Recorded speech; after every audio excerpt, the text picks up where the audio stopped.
High, how are you? কি খবর? এখন তো গুড মর্নিংও বলা যাবে না, 1:45 বাজে। তো ভাল লাগছে না এই রোদটাই, ভাবলাম তোমাদের সাথে একটু কথা বলি। কি করছো সবাই? কি করো এই সময় সবাই? কারা কারা অফিস যাও? Boring life. আর কারা কারা আমার মতো বেকার এনজয় করছো বাড়িতে? রোদটা এত সুন্দর লাগছে না, কি বলবো। তোমরা রোদ পোহাও বাড়িতে? আমার তো ব্যালকনিটা এত সুন্দর লাগছে। তোমরা কি করছো? আর কার বাড়িতে কি লাঞ্চ হয়েছে, আর কারো অফিসে কি লাঞ্চ নিয়ে গেছে সব জানাও কমেন্ট সেকশনে। আমার তো আজকে টিউসডে, ভেজ, তো একটা ভেজিটেবল স্টু।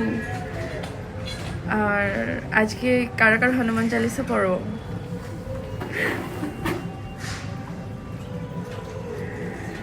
আমাদের বাড়ির সামনে ওই দিকে একটা স্কুল আছে, সব ছোটো ছোটো বাচ্চাদের ছুটি হচ্ছে, সব নিয়ে যাচ্ছে, তাই দেখছি কি সুন্দর লাগছে। বাই।